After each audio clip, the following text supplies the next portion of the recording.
স্বাগত ডিবিসি সংবাদে। আপনাদের সাথে আছি আমি সুনন্দা রায়চৌধুরী। এবার জানাবো খবরের বিস্তারিত। বাংলাদেশের সংখ্যালঘু নির্যাতন ও হত্যা নিয়ে মার্কিন গোয়েন্দা প্রধান তুলসী গাবার্ডের বক্তব্য ভিত্তিহীন বলে জানিয়েছেন অন্তর্বর্তী সরকার। প্রধান উপদেষ্টার প্রেস উইং থেকে পাঠানো প্রতিক্রিয়ায় জানানো হয়, এ ধরনের বিভ্রান্তিকর বক্তব্য বাংলাদেশের ভাবমূর্তি নষ্ট করছে, বিশ্বের বিভিন্ন দেশের মতো বাংলাদেশের চরমপন্থা মোকাবেলা করছে এবং এ বিষয়ে আন্তর্জাতিক সম্প্রদায় সহ মার্কিন প্রশাসনের সাথে কাজ শুরু হয়েছে বলেও জানানো হয়। এর আগে ভারত সফরে গিয়ে তুলসী বলেন, বাংলাদেশের সংখ্যালঘুদের ওপর নির্যাতন ও হত্যা বাড়ছে এবং দেশে ইসলামী চরমপন্থা ও সন্ত্রাসবাদের উত্থান এখন কেন্দ্রীয় উদ্বেগের বিষয় হয়ে উঠেছে। বিশ্বজুড়ে ইসলামী সন্ত্রাসবাদের উত্থান ঠেকাতে ট্রাম্প প্রশাসন কাজ করছে বলে মন্তব্য করেন তুলসী। ফেসবুক সহ বিভিন্ন সামাজিক মাধ্যমে এক নারীর নামে প্রায় অর্ধশত ফেক আইডি খুলে হয়রানি ও প্রতারণা চালাচ্ছে একটি চক্র। প্রতিকারের জন্য গত প্রায় 5 বছর ধরে ঘুরছেন আইন শৃঙ্খলা বাহিনীর কাছে, কিন্তু কাজের কাজ কিছুই হয়নি। যদিও নারীর সাইবার সুরক্ষায় রয়েছে বিশেষ সেল, বিশেষজ্ঞরা বলছেন সাইবার সুরক্ষায় আইন প্রয়োগের পাশাপাশি দরকার সামাজিক আন্দোলনও। মেহনাজ আবেদিন ছদ্মনামের এই নারী পেশায় বেসরকারি চাকরিজীবী। 2020 সালে তার নাম এবং পরিচয় ব্যবহার করে সামাজিক যোগাযোগ মাধ্যমে কয়েকটি অ্যাকাউন্ট খুলে ব্যবহার করতে থাকেন কোনো এক ব্যক্তি। মেহনাজের ব্যবহার করা ফেসবুকের বন্ধুদের সাথে যোগাযোগ করার চেষ্টা করতেন। পরে এসব অ্যাকাউন্ট রিপোর্ট করে বন্ধ করেন মেহনাজ ও তার বন্ধুরা। ঠিক 2 বছর পর মেহনাজের পেছনে ফের উঠে পড়ে লাগেন সেই অদৃশ্য ব্যক্তি। তবে এবারের ধরন ভিন্ন। একই সাথে খুলতে থাকেন সামাজিক যোগাযোগ মাধ্যমে বিভিন্ন আইডি।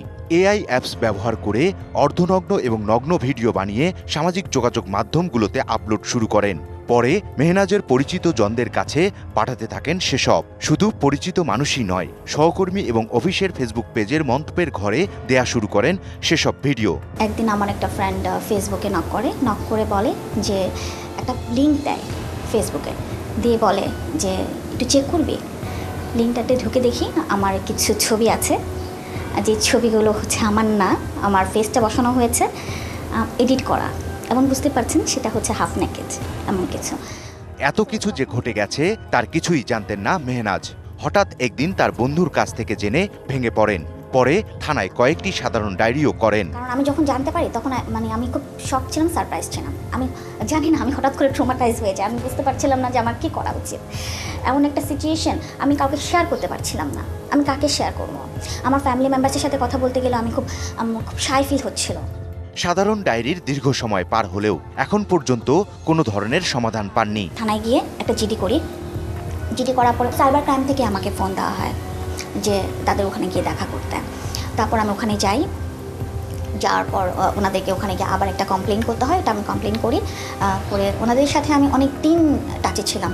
2020 থেকে এই যে কত সপ্তাহে আমি ওনাদেরকে নক করেছি। হ্যাঁ, আমি এই 5 বছর ধরে আমি এই প্রবলেমটা মাঝ দিয়ে যাচ্ছি। অবশ্য নারীর সুরক্ষায় পুলিশের সাইবার সাপোর্ট ফর ওমেন নামের একটি সেল রয়েছে, সেখানে অভিযোগ করার পরামর্শও দেয়া হয়েছে। সাইবার বুলিংয়ের শিকার নারী যারা রয়েছেন তাদেরকে বিশেষ পরামর্শ এবং সেবা দেওয়ার জন্য একটা সেল গঠন করা হয়েছে, এবং সেখানে যে হান্টিং নাম্বার রয়েছে সেখানেও কিন্তু অভিযোগ প্রদান করে তাদেরকে সেবা প্রদান করা হচ্ছে। কোনো নারী বা পুরুষের মাঝে সম্পর্কের অবনতি হলেই সেই নারীকে সামাজিকভাবে অপদস্থ করতেই এমন প্রবণতার কথা বললেন অপরাধ বিশেষজ্ঞরা। বিশেষ করে কোনো নারীর সাথে কোনো পুরুষের কোনো সম্পর্কের ঘাটতি তৈরি হলে, সম্পর্কগত মনোমালিন্য তৈরি হলে পুরুষরাই এই ধরনের, বাংলাদেশের বাস্তবতা পুরুষরাই এই ধরনের সুযোগগুলো নিয়ে থাকে। তারা বিভিন্ন অ্যাপস এবং এআই ব্যবহার করে নারীকে সমাজে বিকৃতভাবে উপস্থাপন করে তাকে ছোট করা বা খাটো করা, তার কিংবা তার ভবিষ্যৎ জীবনকে বিপন্ন করে তোলার একটা প্রচেষ্টা বা অপচেষ্টা গ্রহণ করে থাকে।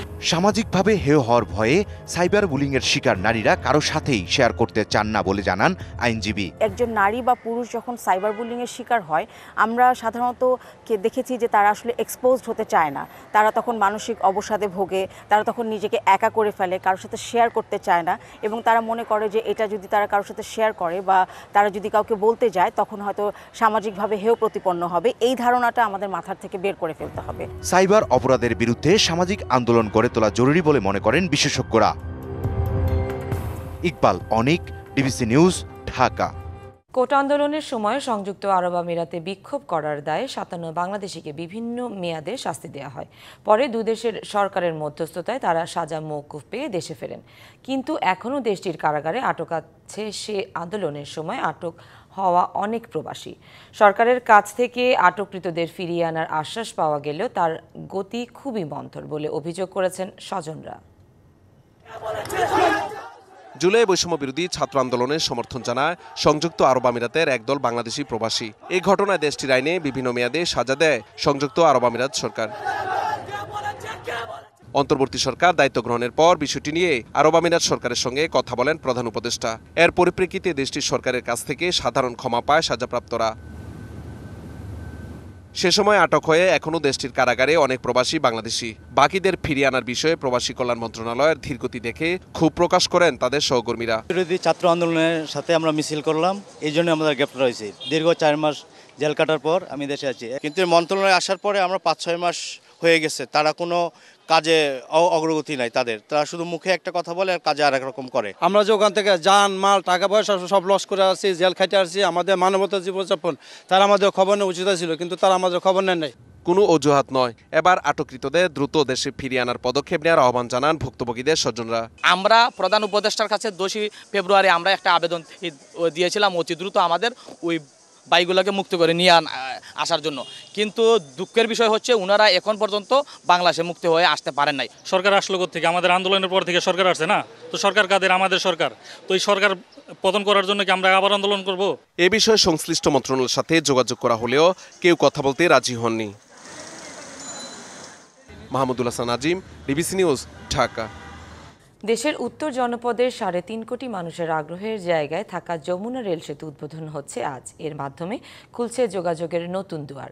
এই উপলক্ষে সকালে টাঙ্গাইলের যমুনা রেল সেতুর পূর্ব প্রান্ত ইব্রাহিমাবাদ রেল স্টেশন প্রাঙ্গণে বিশেষ অনুষ্ঠানের আয়োজন করা হচ্ছে। সেখান থেকে সকাল 11:20 সিরাজগঞ্জ পশ্চিম প্রান্তে সায়েদাবাদ রেল স্টেশন পর্যন্ত উদ্বোধনী ট্রেনে অতিথি ও সংশ্লিষ্টরা পারাপার হবেন। পরে সেখানে হবে সংবাদ সম্মেলন। বেলা 12টায় ইব্রাহিমাবাদ রেল স্টেশন পূর্ব প্রান্তে ফেরত আসবে ট্রেনটি। 50টি পিলার আর 49টি স্প্যানের ওপর অত্যাধুনিক স্টিল প্রযুক্তির অবকাঠামোতে দাঁড়িয়ে থাকা ডাবল ট্র্যাকের সেতুটি 100 বছর টিকতে পারে। 2 লেনের এই সেতুটি ট্রেন চলাচলের জন্য আধুনিক সুবিধা এনে দিয়েছে, যা দেশের রেলপথে দ্রুততার পাশাপাশি আন্তর্জাতিক বাণিজ্য নতুন দিগন্ত উন্মোচন করবে বলে আশা করা হচ্ছে।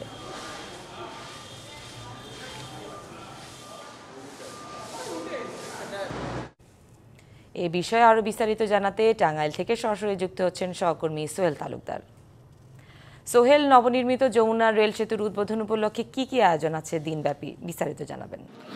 সুনন্দা, খুব বেশি যে আয়োজন সেটিকে বলা যাবে না, খুবই সাদামাটা ভাবে এই যে দেশের যে একদম প্রতীক্ষিত যে একটি রেল সেতু সেটি উদ্বোধন হতে যাচ্ছে। এবং আমরা যারা এই প্রকল্পের সাথে সংশ্লিষ্ট যারা রয়েছেন তাদের সাথে কথা বলেছিলাম, তারা বলছেন যে সরকারের যে ইচ্ছা সাধন যেটি বলি আমরা, যে ব্যয় সংকোচনের যে নীতি, সেই নীতির আলোকেই এটি তারা একেবারে সাদামাটা করা হচ্ছে।